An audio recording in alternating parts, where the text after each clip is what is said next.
Para isso, vamos fazer uma oração. Pai, muito obrigado por mais esse dia do Senhor, no qual nós estamos reunidos para prestar um culto agradável a Ti, mas que também o Senhor colocou em nosso coração o desejo de nos reunirmos para aprender mais do Senhor. Nós temos visto ao longo desse último mais de 1 ano e meio os ensinos das Sagradas Escrituras sistematizados na confissão de fé, e a cada semana nós vemos grandes desafios os quais estão diante de nós. Semana passada nós vimos o começo das boas obras e vimos como isso é desafiador, Pai. Nós pedimos que o Senhor esteja a abrir o nosso coração, a ensinar a Sua palavra, que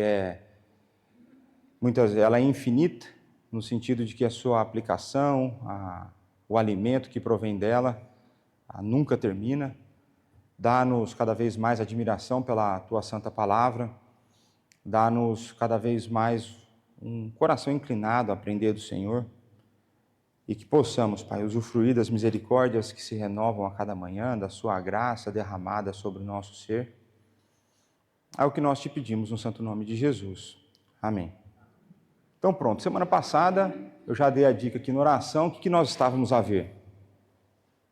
O pessoal gosta de abrir meu campo de visão mesmo, né? Vocês me ajudam demais. O que a gente começou a ver semana passada? Revisar, né? Nem a ver, foi revisar.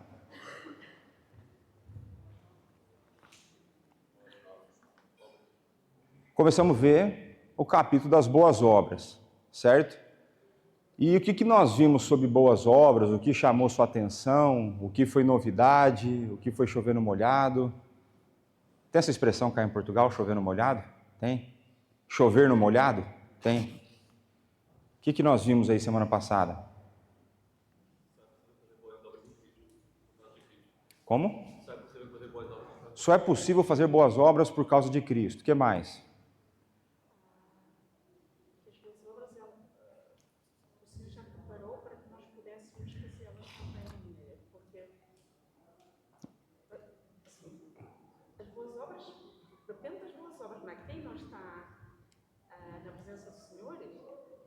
Acha que faz boas obras, mas essas boas obras, digamos que para Deus não contam, não é? Tá, a gente vai chegar nessa parte talvez hoje. Mas no começo a Teresa colocou aqui de uma forma que eu acho que é interessante, de que é o texto de Efésios 2, que vai falar que Deus preparou boas obras para que nós andássemos nelas.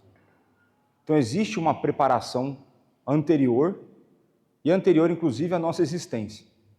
Então foi desde a eternidade que Deus preparou boas obras.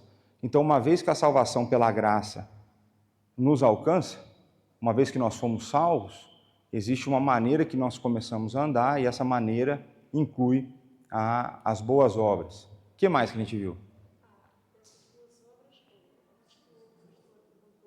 Por exemplo, estar aqui agora é uma boa obra. Vir ao culto é uma boa obra.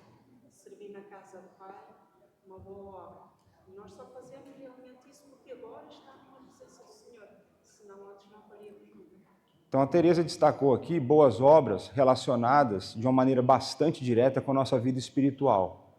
Então essa ideia de que vir para a escola bíblica dominical aprender mais de Deus é uma boa obra. Vir prestar culto a Deus é uma boa obra. O servir na igreja é uma boa obra. Também podem ser feitos de jeito errado e aí não seria, né? Mas o que mais que a gente viu semana passada?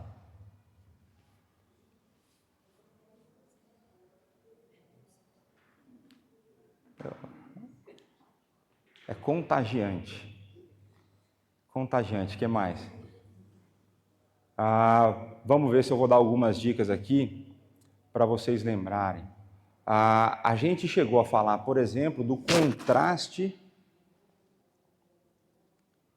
da percepção do que as boas obras são entre a visão do mundo e a visão bíblica, certo? Qual foi a conclusão que a gente chegou? Ou se é que nós chegamos a alguma conclusão?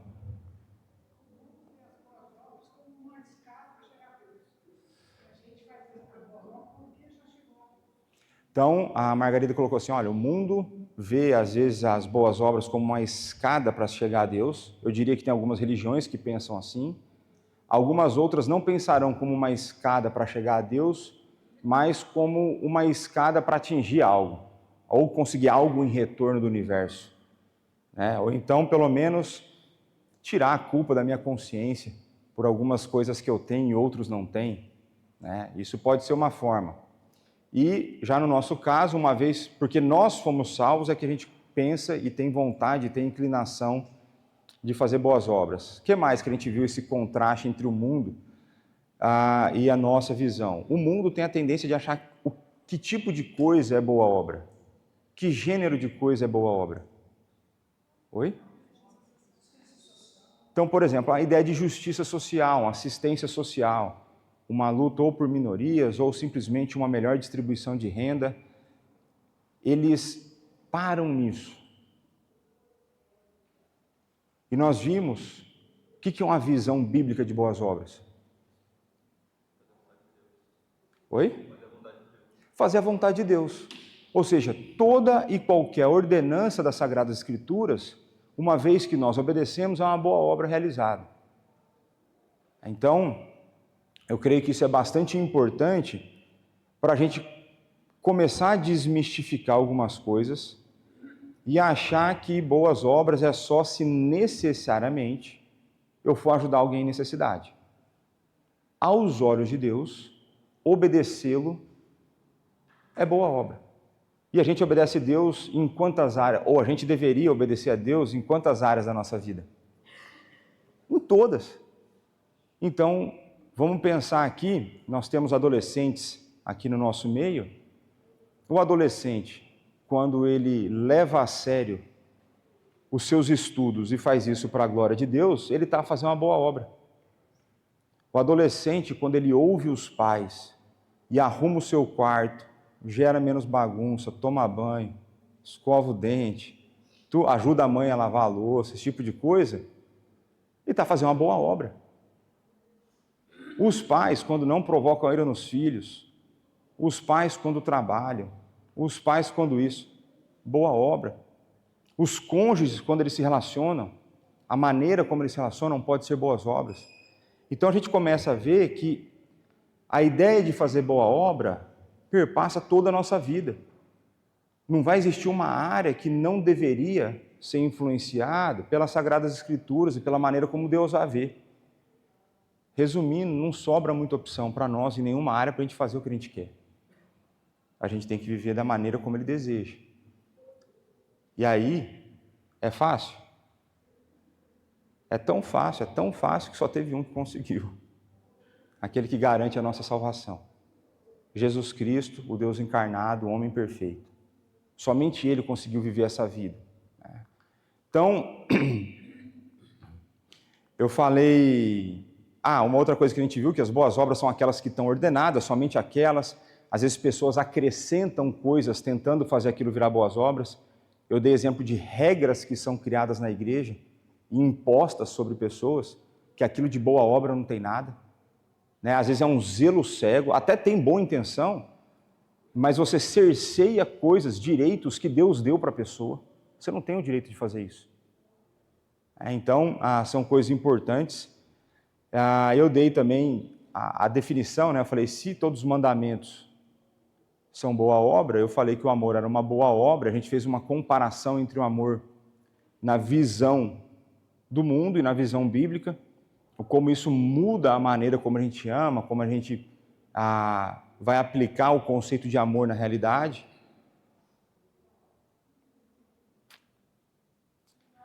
Então pronto, e nós vimos também que essas boas obras, elas vão ser não a razão da fé, mas evidência da fé. A gente pode pensar em Tiago, mostra-me a sua fé sem obras, que eu com as minhas obras mostrarei a minha fé. Então não é que a fé gera, não é que as boas obras geram a fé, mas a fé gerará boas obras. É condição necessária. Se não tem boas obras, não tem fé. Não tem. Ou se você achar que tem, você só está anulando as Escrituras. A gente precisa ver o que é mais importante dentro dessa linha de raciocínio. Então a gente chega no terceiro parágrafo. Eu fiz a leitura. Exato. Ou você pode até falar de inexistente, né? Mas aí a gente chegou no último parágrafo, que foi o que eu li e falei assim, bom, esse aqui é complexo, vamos deixar para a semana que vem, que é esse aqui, ó, a capacidade de fazer boas obras, de modo algum, provém dos próprios fiéis, mas inteiramente do Espírito de Cristo. E aqui é importante, né? Se vocês forem perceber, ao longo do Novo Testamento, o Espírito Santo é referido de várias formas. O Espírito Santo, o Espírito de Cristo, o Espírito de Deus. Todas essas são formas de se referenciar à terceira pessoa da Trindade. A fim de que sejam, para isso, habilitados. Além da graça que já receberam, é necessária uma influência real do mesmo Espírito Santo para operar neles o querer e o efetuar segundo seu beneplácito, segundo a sua vontade. Essa verdade, contudo, não deve fazer com que os crentes se tornem negligentes, como se não fossem obrigados a cumprir qualquer dever, senão quando movidos especialmente pelo Espírito. Pelo contrário, eles devem se esforçar por dinamizar a graça de Deus que está neles. E agora eu quero mais participação de vocês, diferente do que aconteceu até agora. Eu quero que vocês falem mais. O que a gente consegue perceber nesse parágrafo? O que fica claro para vocês conforme a gente vai lendo esse parágrafo? Pode pegar por partes, começa do começo que a gente chega no final. Então, as boas obras não partem de nós. Isso fica bastante claro. Tem um texto clássico para isso, se eu não me engano, acho que é Filipenses 2, 13, vai falar assim, é ele que efetua em vós tanto querer quanto o realizar, o efetuar, que é o que está, palavra praticamente igual aqui nesse parágrafo, né? Então, naturalmente, nós não somos inclinados para as boas obras. Me dá um texto bíblico que prova que nós naturalmente não somos inclinados para boas obras.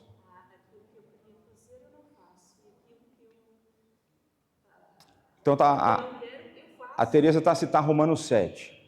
Tem um outro texto que eu gosto e que eu sempre cito ele aqui. Qual que é o outro texto que eu gosto de citar para falar de que o homem natural não pode fazer nada por si? Então tem um sinal do diácono lá, o diácono de plantão, presta atenção. Romanos 3. Romanos 3 vai falar de que não há justo nenhum sequer. Fala assim, eles não querem o bem, eles não querem a Deus. Então, naturalmente, a gente não quer as boas obras. Naturalmente, nós não somos inclinados para isso. Por isso que é interessante você pensar na fé, as boas obras como evidência da fé, porque se você faz algo de bom, significa que existe alguém habitando o seu ser e direcionando o seu coração, que é quem? Espírito Santo. Então não existe possibilidade de boas obras à parte da pessoa de Deus. Seja, olha só que legal a gente pensar na economia da Trindade nesse sentido. Seja para aquelas boas obras que o Pai preparou de antemão para que andássemos nelas, seja pelo fato de que é em Cristo que nós estamos unidos e é Cristo quem nos envia o Espírito, e pelo fato de que o Espírito habita em nós e impulsiona, impele o nosso coração a fazer isso. Então aqui a gente vê um exemplo claro da economia da Trindade na execução de boas obras. O que mais que a gente percebe nesse texto?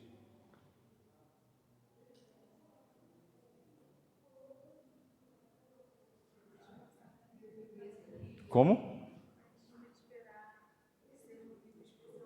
Tá, essa daí eu vou deixar mais para o final, né? Mas a Lília trouxe assim, ó, a gente não precisa esperar ser movido especialmente para fazer, né? Mas no parágrafo, na frase seguinte vai dizer assim, além da graça que nós recebemos, é necessária a influência real do mesmo Espírito Santo.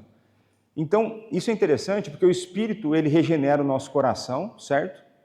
Então, quando a gente pensa na ordem da salvação, se a gente pudesse falar nesses termos, essa ideia de que o Espírito vai tocar no nosso coração, vai trocar o nosso coração vai passar até a possibilidade de crer, A gente deposita a fé, ele fala assim, então, além do habilitar o coração para que você possa crer, em você crendo o Espírito aplica a obra em você, existe uma outra ação do Espírito que vai te levar às boas obras. O que isso pode dar indícios para nós? O que isso nos ensina?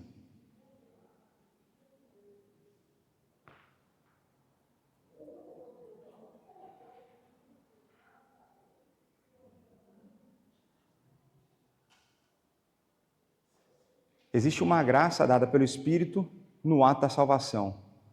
Mas a nossa vida espiritual constantemente depende do Espírito. A nossa vida de santificação, e a realização de boas obras vai estar conectada com santificação, depende da influência real e constante do Espírito Santo. Você quer coisa mais espiritual que, né? Porque o pessoal fala assim, o presbiteriano apaga o Espírito, não gosta do Espírito. Você quer mais do que isso? Fala assim, eu sou incapaz de fazer qualquer coisa boa se o Espírito não me mover a isso. Então, na nossa vida, não existe possibilidade de bons resultados sem a ação do Espírito. Ela tem que ser contínua, essa ação. E o que traz paz ao nosso coração nesse sentido? De que uma vez que ele habita, ele não abandona. Uma vez que ele entra, ele não mais sai. Oi? Não perde a salvação.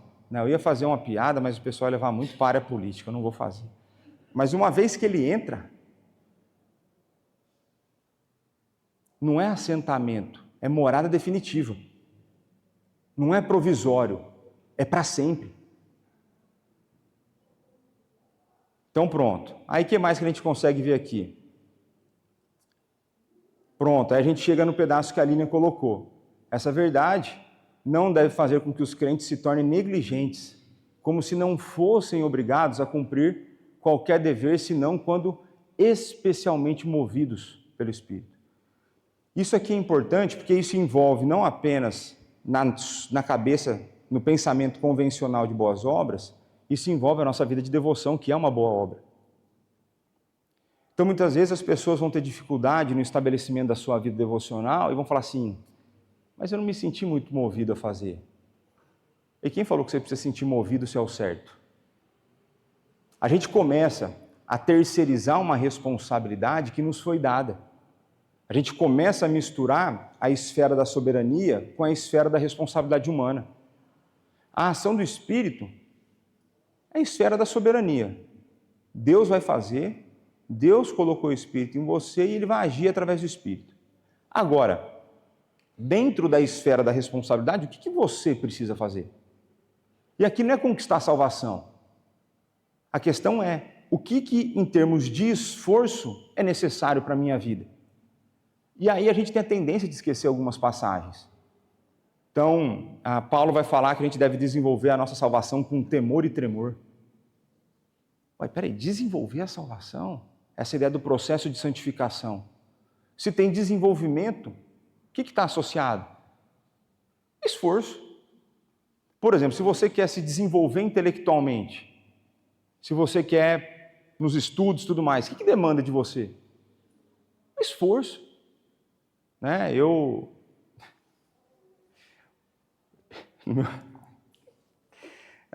Engraçado.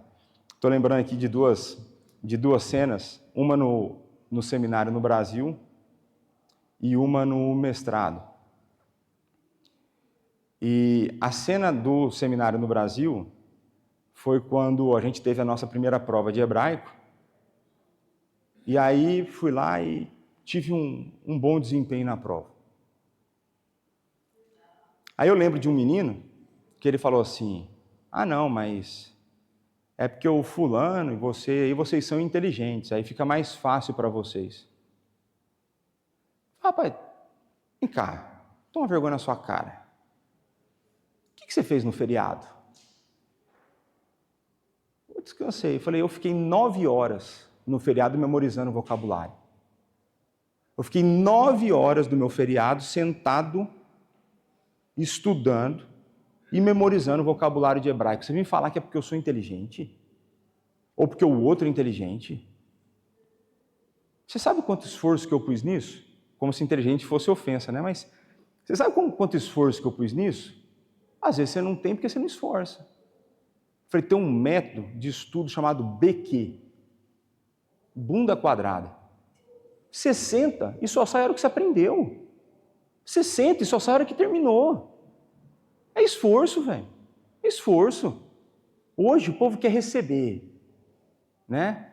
E a outra foi no mestrado. Tinha um amigo meu bem mais jovem do que eu, e eu tinha barreira linguística. E ele falou assim, Léo, como que você deu conta de fazer todas as leituras do semestre e eu não dei? E você não é o inglês a tua primeira língua. Eu falei, o que você fazia de final de semana? O que você fazia à noite durante a semana? Eu falei, eu, consciente da minha limitação, me esforcei. Você não esforçou. Então a gente esquece esse papel na vida cristã do esforço para fazer e conseguir as coisas. Esse esforço vai vir na disciplina, por exemplo, que você vai ter que ter para estabelecer uma vida devocional. Vocês sabem da brincadeira que eu gosto de fazer? Quem aqui acorda com vontade de orar? Aí nós só temos que canonizar a Marianita. Cadê ela? Está aí? A Marianita não está aqui. A Marianita falou que acorda com vontade de orar. Eu falei, vamos canonizar a Marianita, né? E eu acordo com vontade de dormir. Eu acordo com vontade de virar para o lado e falar, meu, deixa eu continuar aqui. Agora, eu sei o que eu preciso fazer. Então eu levanto, faço meu café, depois eu vou lá, vou orar, vou ler a Bíblia e vou orar de novo. Se você não se esforçar, se você não for dormir mais cedo no dia anterior para acordar mais cedo, você não vai fazer. Isso demanda o quê? Esforço. E vida devocional é boa obra? É. Então a gente começa a achar que, por exemplo, na luta contra o pecado, tem que acontecer somente uma mudança sobrenatural no seu coração, que do dia para o outro você não deseja mais aquela coisa. Uai, o autor aos Hebreus diz, vocês ainda não resistiram até o sangue. Como que tem sido a sua luta contra o pecado? O quanto você tem que se esforçado intencionalmente, continuamente, na sua luta contra o pecado? Como que está a sua vida de esforço? Porque esse texto, e aí é fundamentado nas Escrituras, ele acaba com aquela ideia de que nós precisamos sentir algo para fazer o que é certo. Fazer certo, você não precisa sentir, você só precisa fazer, é certo. Eu vou criticar isso na pregação, mas eu já vou antecipar para vocês. Às vezes as pessoas, elas têm uns negócios na igreja que eu não consigo perceber. E uma das coisas que precisa perceber, que eu não consigo perceber é o seguinte, tem uma oportunidade de serviço na igreja. Você tem condição, você tem tempo. Aí sabe o que você vai falar para o pastor? Então, preciso orar para ver se é vontade de Deus. Não, você não precisa. Você só precisa vir fazer. A pessoa usa uma pseudo-piedade para negar um negócio que ela não quer fazer. Você não... Veja. Você acha que alguém precisa orar para saber se ela precisa vir aqui servir no estacionamento, ou na limpeza, ou no pequeno almoço? Você acha que precisa ter uma oração para saber se Deus quer que você faça isso? Não, você pode orar por isso. Agora não põe isso na desculpa para você não fazer. Coloca lá que você quer dormir até mais tarde, coloca lá que você não quer chegar no horário, coloca que você não quer ir na BD, porque se estiver no pequeno almoço vai ter que chegar mais cedo que para BD. É simples. Vai ter que ser honesto. Então a gente começa a olhar e fala assim, não, preciso ponderar. Ponderar o quê, cara pálida? Não tem o que ponderar, você tem que fazer. E é assim quando a gente lê mandamentos nas Sagradas Escrituras. Da mesma forma que eu dei o exemplo para vocês de quando a pessoa chega pedindo oração para começar um relacionamento com um descrente, e eu falei que não precisa orar porque a gente já sabe o que é a mesma coisa o contrário. Quando a gente sabe que é o certo também é só fazer. Você pode orar para Deus te capacitar, você pode orar para Deus te dar disposição. Agora não fique esperando um mensageiro do céu chegar para você e falar, envolva-se no trabalho do reino. Ele já mandou. Já está lá. Buscar em primeiro lugar o reino dos céus. E as demais coisas serão acrescentadas. Aí você não busca as coisas do reino, E como que funciona? Você acha que você precisa orar para Deus para falar assim, eu preciso buscar as coisas do reino? Será que você precisa perguntar para Ele? Só se você for analfabeto, não lê e você não tem um pastor que te falou. Dos 3, vocês não estão no critério. Vocês já leram, eu já falei e vocês são alfabetizados. É envolver. É dar a vida por. A gente tem, eu gostei muito dessa expressão que ele colocou, que os nossos irmãos colocaram aqui. Eles devem se esforçar por dinamizar a graça de Deus que está neles. É dinamizar. A palavra para nós dinamizar é uma coisa. Quando você vai olhar no grego, a palavra que dá origem a dinamizar, talvez, dá essa ideia de capacidade. A gente tem que dinamizar aquilo que está em nós. O Espírito já habita em você. O que te impede de fazer boas obras? O que te segura? O que te trava nesse processo? O que é tão difícil de entender, de perceber na palavra, quando tem as coisas para serem feitas e você não faz? O que é difícil de perceber quando existem necessidades claras, evidentes na igreja e você não se disponibiliza? Está lá. Qual que é a dificuldade? E veja, dinamizar a graça que foi te dada. Você está a desperdiçar a graça de Deus na sua vida. Você está a não utilizar aquilo que Cristo conquistou na cruz. Aquilo que Cristo morreu para te dar, você está a desperdiçar. Olha que loucura. Não é loucura isso ou não? Eu acho. Eu acho loucura.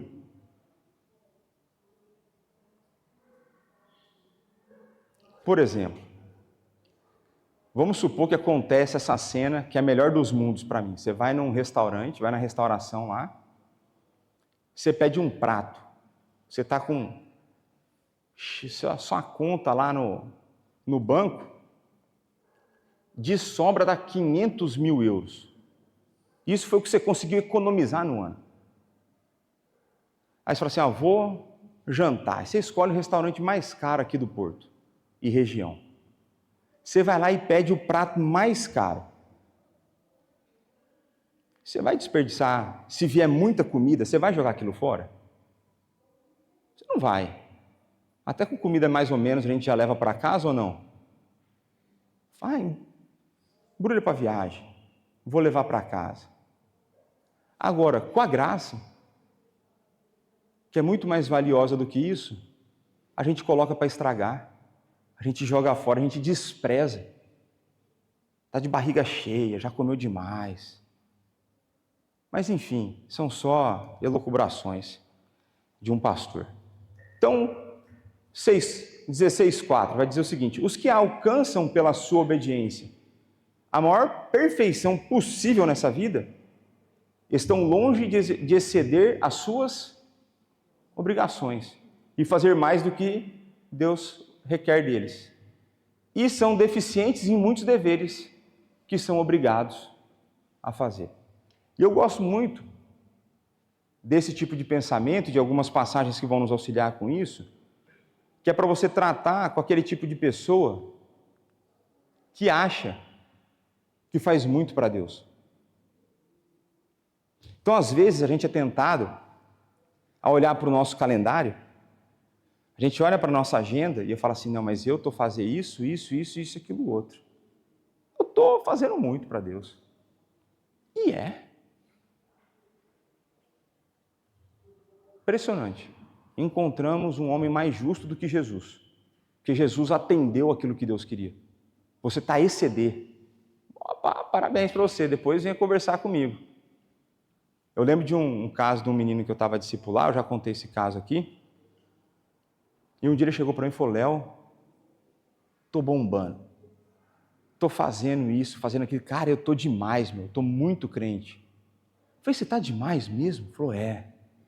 Falei, só para eu entender disso que você está a fazer, o que chega perto de uma comparação com aquilo que Cristo fez na cruz? Aí entra aquele meme da internet, aí você me quebra. Eu assim, aí não dá, pastor, não dá. É essa a ideia. Pronto, que você está se comparar com os outros. Você não está a se comparar com Cristo. E aí, normalmente, você pega o pior tipo de pessoa que tem na igreja para você se comparar. Você pega o cara vagabundo que não faz nada e você fala assim, ó, veja o fulano. Né? O fulano. Rapaz, desde quando a gente definiu que a nossa régua de comparação é por baixo? A nossa régua de comparação é sempre que é a perfeição, que é Jesus Cristo. Então nós somos tomados ao longo do tempo por estarmos habituados com aquilo que é sagrado.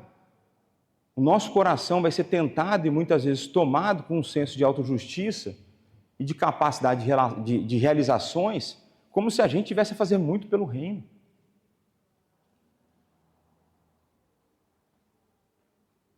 Você tem uma vida e você não está dando ela toda para Cristo, no sentido que você não está fazendo tudo o tempo todo do jeito certo.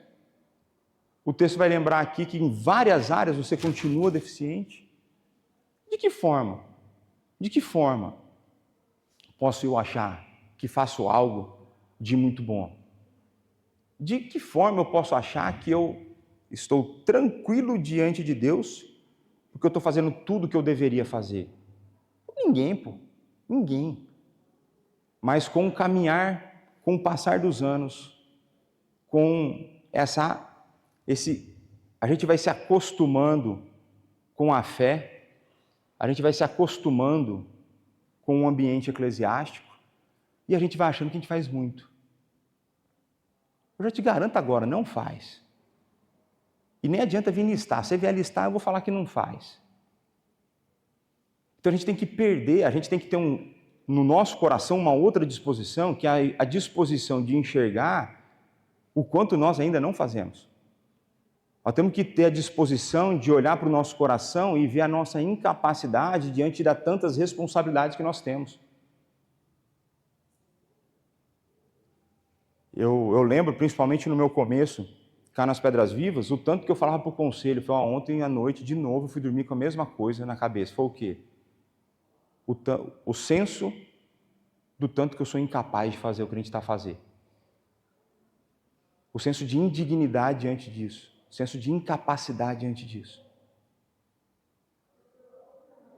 Mas a gente, pelo habituar, pode começar a achar que não. Isso aqui eu dou conta. Esse tipo de volume de coisa eu dou conta. Esse tipo de atividade eu dou conta. Não dá. Não dá. Então, fiquem atentos. Vocês, em tudo, sempre serão deficientes. Isso deveria gerar no seu coração e tem que gerar no meu coração uma das melhores coisas que existe na vida cristã, que é o senso de dependência de Deus. É o senso de humilhação diante de Deus. Um senso de que me coloca aos pés da cruz a pedir, tem misericórdia de mim, derrama da sua graça, usa-me como o Senhor quer. Porque eu tenho falhado, eu tenho pecado contra o Senhor, eu não tenho dedicado a minha vida para o Senhor como eu deveria. Eu sou trouxa, eu acho que eu faço muito e eu não faço. Me ajuda, Senhor, nisso. Me ajuda a ter um coração que está disposto a ser aquilo que o Senhor deseja que eu seja. Dá-me um coração contente com aquilo que o Senhor tirou da minha vida e não me dará porque eu não preciso. E assim por diante. Vamos avançar aqui, vamos para o parágrafo 5º. Então não podemos, pelas nossas melhores obras, merecer da mão de Deus perdão do pecado ou a vida eterna. Isso ocorre porque é grande a desproporção entre as nossas melhores obras e a glória por vir. E por causa da infinita distância entre nós e Deus. Não podemos acrescentar nada a Deus por meio de nossas melhores obras e nem saldar a dívida que os nossos pecados anteriores. Pois quando fazemos tudo o que podemos, só fizemos a nossa obrigação e somos servos inúteis. Isso porque, como são boas, essas obras procedem do Espírito. E como foram praticadas por nós, elas são impuras e misturadas com tanta fraqueza e imperfeição, que não podem suportar a severidade do juízo de Deus. O que a gente aprende com esse parágrafo? Aí tem bastante coisa para aprender. Dá uma aula só esse parágrafo. O que a gente aprende aí? Boas obras não salvam. Até porque a gente é incapaz de fazê-las. Certo? Sozinho. Então, mas boas obras também não salvam. O que mais que a gente consegue aprender aqui? Lembrar aquele versículo, por muito que nós façamos, continuamos a ser servos inúteis. Eu quero fazer uma observação acerca dessa palavra inúteis, na maneira como nós a percebemos e na maneira como ela foi escrita. Quando você pensa inútil, você pensa no quê?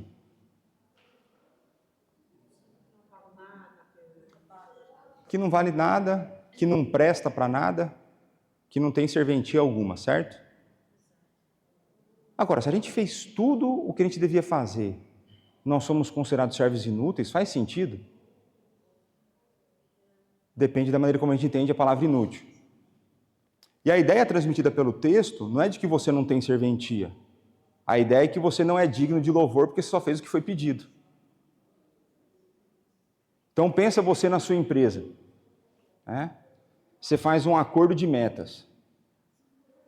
Se você atender às suas metas, você merece promoção? Você merece aumento de ordenado? Não, você só fez o que você combinou. E fazer o que combinou é fazer o quê? Meio que o mínimo. Agora, se você excede a expectativa, aí você é digno de louvor. Se você faz o que é esperado, você merece um parabéns? Não. O menino na escola, vamos pegar os nossos adolescentes aqui, passaram de ano, merece parabéns? Não. Não fizeram mais do que obrigação. Só faz isso da vida. Eu lembro do meu pai. Leonardo, você só faz isso da sua vida. Você não fez mais do que a sua obrigação. Eu chegava com a nota alta e falava assim, mas tá, e daí? Não dava para tirar mais? Ou se eu tirava a nota máxima, falava assim, mas você só faz isso da sua vida? Tem que ser desse jeito mesmo. Então tem coisa que a gente não merece ser louvado por. Agora, como que você seria louvado por isso, se quem moveu e te deu a capacidade foi o Espírito? E ainda o que tem de errado no negócio foi você que colocou? Se as imperfeições que estão presentes na sua boa obra foi você, como que você merece ser louvado? Essa é a ideia do servo inútil. Não é que você não presta para nada. Eu já falei, né? Semana passada vocês lembram, certo? Você não entrar em crise existencial, pelo menos de mau exemplo para os outros você serve. Não é assim, não tem utilidade alguma. Às vezes de mau exemplo, tranquilo. Então, no mínimo, essa utilidade você tem. Agora, fora isso, você pode ter outras na mão de Deus, não é? O que mais que a gente aprende aí nesse parágrafo? Vamos lá que o parágrafo é rico.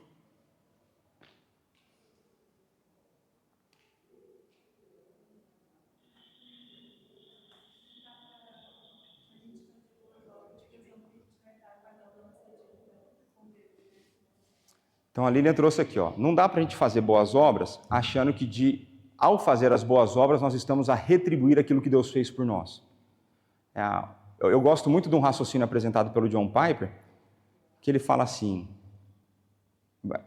é normal na nossa caminhada da fé chegar um momento que a gente entendeu que a gente foi salvo pela graça, mas a gente se sente numa obrigação de retribuir, porque é coisa muito boa que a gente recebeu.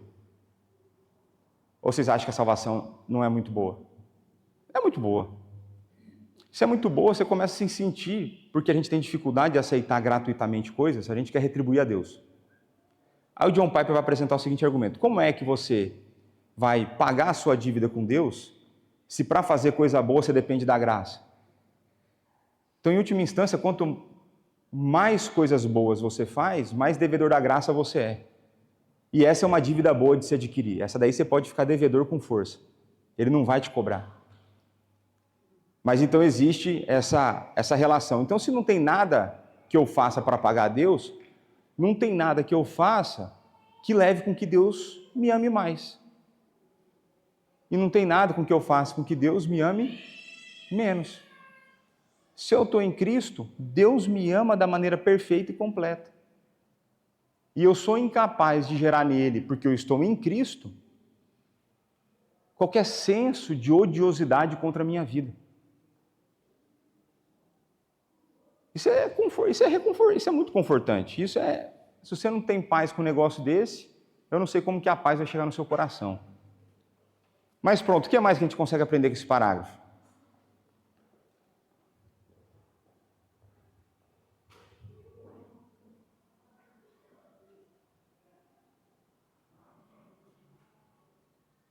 Que tal a gente pensar na desproporção das nossas melhores obras com um padrão divino? Aqui na Terra, a gente é iludido pelo conceito de excelência oferecida por algumas marcas. Vou pensar aqui em marcas, pensar de maneira prática. Se você é um entusiasta de carro, você pode ser iludido de que existem algumas marcas que possuem uma excelência tal que pode comprar o carro que dessa marca você está garantido. Eu consigo pensar algumas na minha cabeça aqui, que vai ter esse carimbo. Só que se você é um entusiasta de carro mesmo, e você pesquisa e você vai atrás dos fóruns, você vai ver que cada modelo carrega em si algum defeito de projeto. Cada modelo de carro tem algum tipo. Alguns têm muito mais defeitos que outros? Tem. Não vou entrar nem no mérito de falar do Peugeot, essas coisas e tal, eu não vou nem entrar nesses méritos. Existe uma desproporção em algumas coisas. Mas o nosso padrão de qualidade permite ainda possibilidade de erro. Permite ainda possibilidade de defeito de projeto. Permite ainda falhas na execução de alguma coisa. Então, se eu falar para você assim, a Ferrari é uma marca boa ou não? Você vai falar que é, mas tem um monte de carro da Ferrari que tem problemas gravíssimos de projeto. A Porsche é uma marca boa? É, mas tem um monte de falha de projeto. BMW? É. Então, a gente se ilude, mas o nosso padrão é baixo. Agora, o padrão de qualidade divino permite quantos erros? Quantos defeitos de projeto? 0. Então, existe uma desproporção por conta que todo o nosso ser foi afetado pelo pecado. A nossa razão foi afetada pelo pecado. O nosso senso daquilo que é bom é muito baixo perto daquilo que Deus diz que é bom. E o nosso senso daquilo que é bom é tão baixo, mas é tão baixo que a gente gosta do pecado e não gosta de obedecer muitas vezes. Olha como você tem um senso tosco do que é bom e o que é ruim. O que mais que a gente consegue aprender aqui? Oi? Os VIP, as pessoas que são muito importantes, né? O que mais que a gente consegue aprender aqui?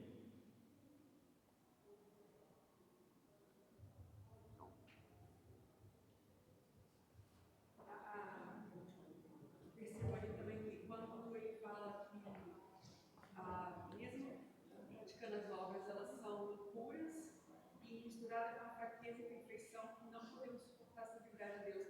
Ou seja, só pelo sangue de Jesus as nossas obras têm algum valor, porque a nossa imperfeição torna aquilo que a gente faz imperfeito. A gente não tem aquela história, eu acho que aqui em Portugal também conta, do Midas. Tudo que ele tocava virava ouro, ela tem um dedo contrário. Tudo que a gente toca estraga. Consegue perceber essa diferença?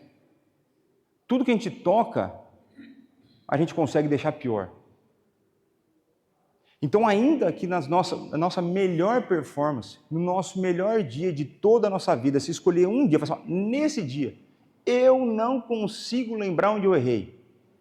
Se você for passar pelo critério divino, está lá, fraqueza e impureza.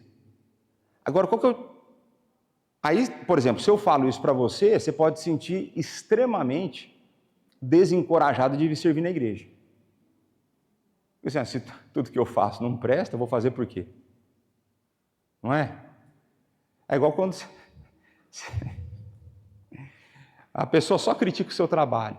Ela pede para você fazer mais alguma coisa, assim, mas tudo que eu faço você critica, você está me pedindo por quê? Toda vez que eu faço isso, você reclama. Por que eu vou fazer de novo? Agora, o que dá esperança? Que a mesma coisa que Cristo faz conosco, Ele faz com as nossas obras. Se é em Cristo que nós somos apresentados justos, é em Cristo que as nossas obras são apresentadas como boas. É Cristo quem pega... Aqui eu vou fazer uma metáfora muito ruim, tá certo? A metáfora é muito ruim. Mas é como se você tivesse escrito aquele artigo que você precisa entregar no seu curso universitário, a sua tese de conclusão, por exemplo. Você ia tomar pau. Você ia falhar, você não ia passar, você não ia ser aprovado. Aí você põe na mão de Jesus, Jesus faz a revisão, aí ele revisa conceito, ele revisa gramática, ele revisa normas de citação, ele revisa tudo, formatação, e ele entrega, e o seu trabalho é aprovado com nota máxima. É mais ou menos essa a ideia. Então, ainda que as nossas obras, as melhores que sejam considerados trapos de imundícia, nós não somos tão capazes de fazer o mal que esteja fora do alcance de Cristo fazer o bem em cima daquilo. Ainda que as nossas melhores obras sejam imperfeitas, elas não estão fora do alcance de Cristo. Pegar essas obras e apresentar para o Pai como obras justas.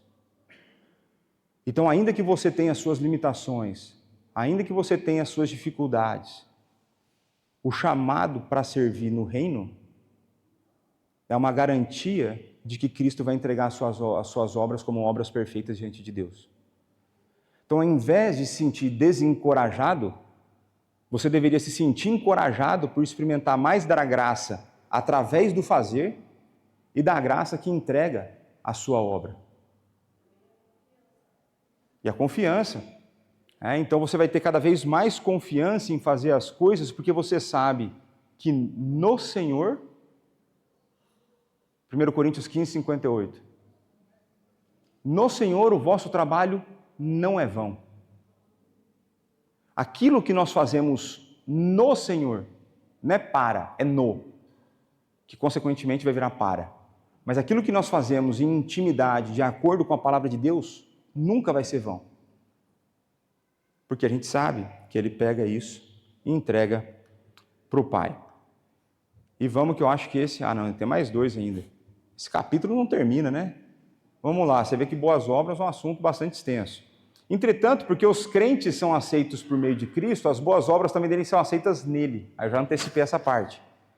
Elas não são aceitas, elas são aceitas não porque os crentes nessa vida são inculpáveis e irrepreensíveis aos olhos de Deus, mas porque Ele, olhando para essas obras em seu Filho, se agrada em aceitar e a recompensar o que é sincero, embora elas sejam acompanhadas de muitas fraquezas e imperfeições. Agora, ele colocou um elemento aqui que eu não falei. Qual foi o elemento que ele pôs que eu não falei? Ele recompensa. É um dos negócios que eu acho mais maravilhosos. É isso. Você é obrigado a fazer. Você é obrigado. Ele é o dono do universo, Ele criou todas as coisas, Ele criou a maneira como você tem que viver, então você é obrigado a fazer o que Ele está falando que você tem que fazer. Aí ele fala assim, mas se você fizer o que você é obrigado a fazer, eu vou te recompensar. Vocês acham isso pouco? Eu acho isso muito. Eu acho isso tanto que eu não mereço. Mas diariamente eu usufruo das recompensas do serviço no reino. Se isso não te encoraja a servir também, veja que é uma somatória. O principal é a obediência a Deus. Ponto. Não estou com vontade. Vai e obedece. Agora, dentro do pacote da obediência, vem muito benefício. É só coisa boa. Eu não consigo achar uma coisa ruim na obediência ao Senhor. Se você achar uma coisa ruim na obediência ao Senhor, você me mostra. Agora, o nosso padrão daquilo que é bom é muito baixo. Então, a gente insiste em achar que existem outras coisas que são melhores do que a obediência. E por fim, agora chega no final, o 16:7 diz, as obras feitas pelos não regenerados podem ser nelas mesmas coisas que Deus ordena e úteis, tanto a eles mesmos como aos outros. Contudo, por não procederem de um coração purificado pela fé, elas não são feitas de modo correto, segundo a palavra, nem com um propósito correto, que é glorificar a Deus. Logo, tais obras são pecaminosas, não podem agradar a Deus ou capacitar alguém a receber a graça divina. Agora vem a parte curiosa. No entanto, negligenciá-las é ainda mais pecaminoso e desagradável a Deus. O que a gente aprende com isso aqui?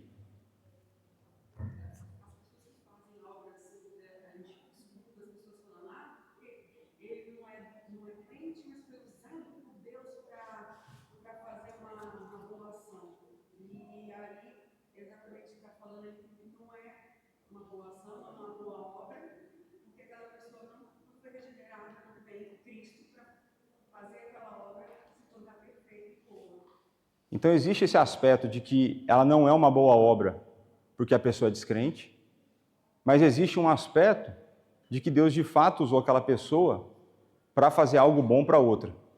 Mas isso não qualifica a obra como boa. Então uma das perguntas que eu fiz na semana passada foi: pode o descrente fazer boas obras? Qual que é a resposta de acordo com esse parágrafo? E aí, consequentemente, com as Sagradas Escrituras? Não. Boas obras dentro do padrão divino é impossível que o descrente faça. Agora, existem coisas que ele pode fazer que vai abençoar pessoas. E o texto vai falar, se ele não fizer, é ainda pior. Se ele tem condição de fazer e não faz, é ainda pior. Agora, olha essa aplicação. Se para o descrente ter a condição de fazer e não fazer é ainda pior, quanto que você acha que é para nós? O termos condição de fazer e não fazermos. É ainda pior que o descrente. A gente é habitado pelo Espírito. A gente é impulsionado pelo Espírito. Nós temos consciência de que nós fazemos para a glória de Deus, ou deveríamos ter. E se a gente negligencia, Jesus não diz lá, se a sua justiça, se a vossa justiça não exceder em muito, não é exceder, é exceder em muito a dos fariseus. Então, negligenciar boas obras é muito mais grave na nossa vida do que na vida do descrente. E esse parágrafo mostra outra coisa importante, que não basta fazer aquilo que é certo. O que esse parágrafo nos ensina? Existe o jeito certo de fazer e na motivação certa de ser feito. Qual que é o exemplo que eu sempre dou nessa questão de fazer o que é certo do jeito errado? Texto da primeira carta de Pedro. Sede hospitaleiros sem murmuração. Ou seja, tem um jeito de você ser hospitaleiro e murmurar. Se ele está dando a ordem para você ser hospitaleiro sem murmurar, é porque tem um jeito de fazer o contrário. Como, por exemplo, você acha que tem um jeito de você vir para o culto de tal forma que a sua motivação não é dar glória a Deus? Sim ou não? Que jeito? Vocês falaram que tem como vir para o culto sem querer dar glória a Deus. Que jeito que você pode fazer isso? Oi? Ah, é genialidade, né? Por exemplo, respondendo perguntas desse jeito. Desculpa. Então fala de novo. Então, aí você está pensando mais na maneira e não no intuito da glória. Mas uma das coisas que o Bibiano colocou aqui que é importante é: eu não me preparo adequadamente para o dia do Senhor. E como que eu não me preparo adequadamente? Eu vou dormir tarde. Por exemplo, eu vou dormir tarde, acordo cansado, chego atrasado, ou chego atrasado e cansado. Ou eu nem chego, mas se a ideia é vir para o culto, então chega atrasado, cansado, não vai conseguir prestar atenção no EBD, não vai conseguir prestar atenção no culto.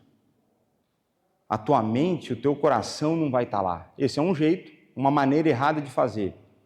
Agora eu estou a pensar o como que eu posso não dar glória a Deus ao prestar culto para Ele. Buscar glória para si mesmo, de que jeito?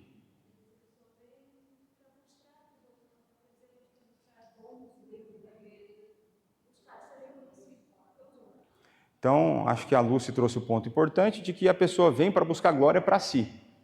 E ela faz isso como? Quando ela faz... Aí são os jargões, de igreja. Não para servir, mas para ser vista. Então a pessoa vem para querer que os outros vejam nela que grande cristã ela é. Então assim, não, aquela pessoa de fato é cheia de dons e talentos. Queria eu ter os dons e talentos que essa pessoa tem. Eu não estou falando, olha só, eu vou dar um exemplo que não necessariamente é isso. Você tem várias pessoas que a minha esposa senta na primeira fileira, né? Mas é a pessoa que vem e faz questão de sentar na primeira fileira e tá lá cantando animada, tal. Às vezes não é com a intenção correta. Às vezes a pessoa vem para mostrar que ela não perde um domingo. Às vezes ela está em tudo para mostrar que ela é um grande servo. Fala, rapaz, você pode marcar tudo que o camarada está lá. O cara não perde nada. Mas é o cara que às vezes está comentando com todo mundo o que ele faz. Porque tem cara que faz um monte de coisa e não fala nada para ninguém. Aí você nem sabe, você nem dá valor para a pessoa. Você fala assim, a pessoa ali é peso morto na igreja. Só que a pessoa, na hora que você passa a semana dela para o outro, a pessoa assusta. Nós temos pessoas assim aqui na igreja. Pessoas que têm a agenda completamente lotada de coisas do reino, mas que ninguém nem sabe. Agora, eu creio que esse exemplo que a Lúcia trouxe, ele basicamente vai conseguir abranger tudo. A gente consegue explorar várias formas. Mas a gente pode vir aqui e não dar glória a Deus, e uma das outras formas é não para ser visto, mas para colocar diante de Deus assim, Senhor, eu sou tão fiel, atende meu pedido. Eu tenho suplicado ao Senhor, e eu não tenho te abandonado, me atende, ser propício a mim. Aí não parece comércio da fé? É um jeito. Então existem formas da gente não dar glória a Deus e a gente buscar a nossa glória fazendo aquilo que ninguém vai nos condenar. Ninguém vai nos condenar. Agora, quando a gente vai na linha do que o Bibiano colocou aqui, no formato, então ele falou de não preparar-se adequadamente. Você nem lembra que é domingo, você nem lembra que é Santa Ceia. Você chega para a Santa Ceia, que aqui na nossa igreja, normalmente, condições normais de temperatura e pressão, ela acontece no primeiro domingo do mês. Aí você chega e lembra que é Santa Ceia porque a mesa está aqui posta. Mas no teu calendário a Santa Ceia não tem importância. Não tem relevância. O dia da mesa do Senhor não tem importância para você. O que mais que a gente pode pensar em termos de...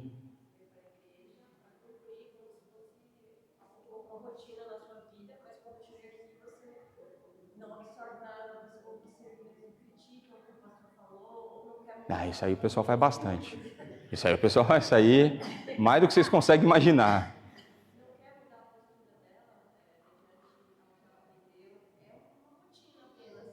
Isso, é quando você encara, por exemplo, vou colocar nesses termos, a igreja como um clube social. Então virou uma atividade social, você não tem parente, os imigrantes não tem parente cá mesmo, precisa arrumar amigo em algum lugar, parece que uns amigos mais confiáveis é no meio da igreja.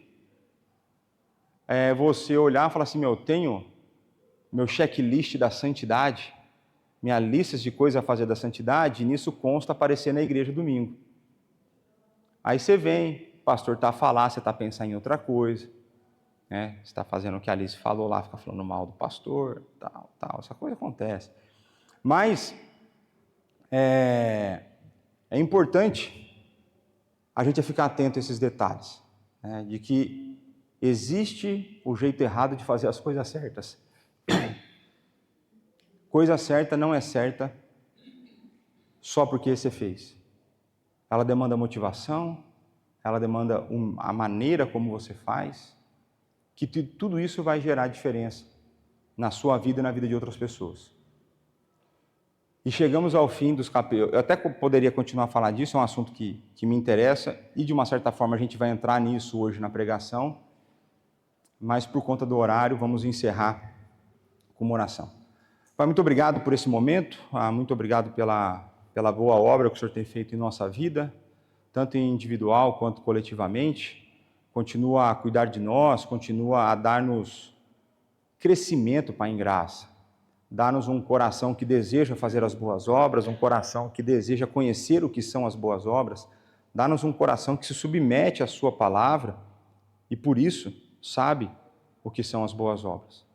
Dá-nos um coração que tem prazer na vida de oração, numa vida de intimidade com o Senhor. Um coração que se contenta com aquilo que o Senhor quer para nós.